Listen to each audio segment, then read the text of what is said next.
Hello, today I'm going to show how I personally fix nose chips and face-ups. This face came to me and got a chip in transit, and unfortunately it's really tiny but super apparent in photos. Before we start, I want to make some things clear. This is something to try if you want to try one more thing before wiping a chipped face-up. This will forever change the face-up, so consider it an addition to the original. So please do not try this unless you have accepted the idea of losing the face-up entirely. And face-up materials will be required, and face-up experience is recommended for this. Each nose chip is different, so you don't have to follow me exactly. For example, if your nose is less pink, you don't have to mix as much colors, or you don't have to take off as much of the face-up before starting. And yes, we will be removing part of the face-up.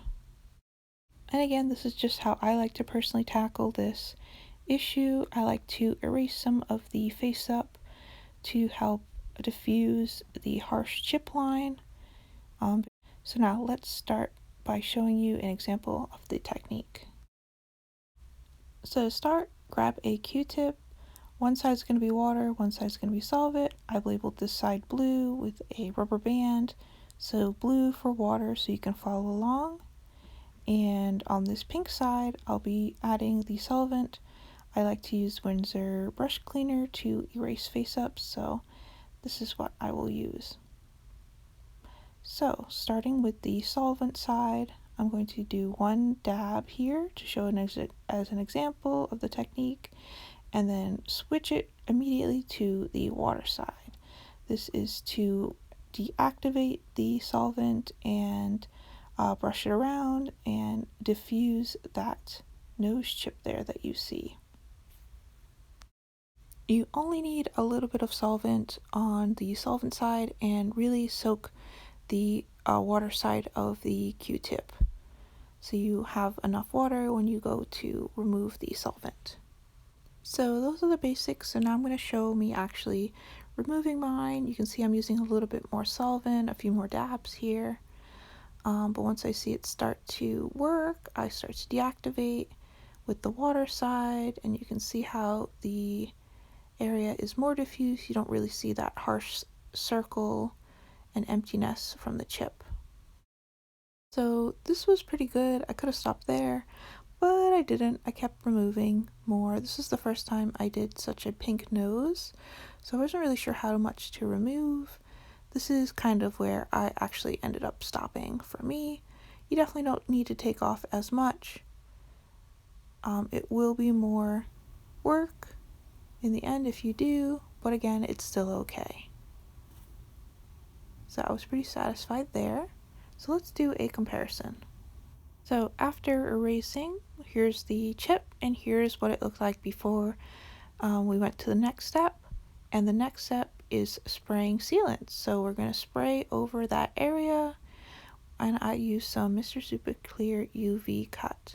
Now I didn't spray the whole entire face. I actually cut a piece of computer paper to use as a mask with just the nose peeking through, and sprayed just the nose using that. So at this point I've diffused the layers, but we want to build that layer back up and get it even with the rest of the face up. So again, that's why sealing is really important. We want the layer that we're working on to be even in terms of coating with the rest of the face up. The coatings being even again is the key reason this works, because once you build up the paint on top, it's nice and even, so you just have to worry about coating, color matching. If you just put the paint on top of the chip, the area will always be uneven and very hard to cover.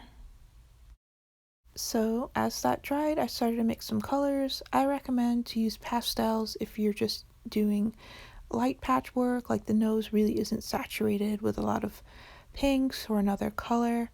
But if it is like the nose that I'm working with, I recommend using either watercolor or a watercolor / gouache hybrid. These are some Japanese watercolors, which I believe are that hybrid.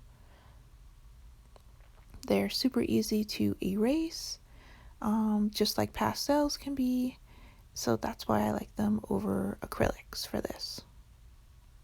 So here is an example of the colors I mixed up to match the nose. So now to apply the paint or pastel. So for the paint, I'm using a makeup sponge. So this technique is super easy. You just dab it on, light dabs. Don't put too much paint at once. You're sponging on paint. So this way you don't get any brush lines or anything like that if you're using paint. If you're using pastel, you're welcome to use, like, say, a Q-tip rubbed in the pastel or a brush. That way you'll get a diffused effect.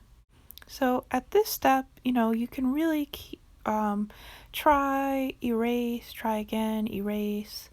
The materials I've suggested, you can either erase with water, or you can gently rub away with a Q-tip, like for the pastel, or gently erase. You have that sealant layer underneath the nose that's now even with the rest of the face up, so you can really just play and build until it looks even with the rest of the face. So here it is after a couple layers with the paint. I got it pretty close, and I also added some of the paint to the cheeks here for me. I noticed that my face up just doesn't have a lot of texturing, and then this technique added texturing, so I decided to use that color. Didn't mix any other color, and I just used that sponging on the cheeks. So here is a comparison of how they looked before. You can notice the cheeks have a slightly more textured look and a little more saturation. So the final step is to do one more round of spraying with your sealant. And you can see here how the face up has changed permanently from the original, but I think it's a good trade-off just to prolong the face up and fix the chip there. So thank you for watching. I hope this helps you try to figure out fixing your own chips. And yeah, have a good day.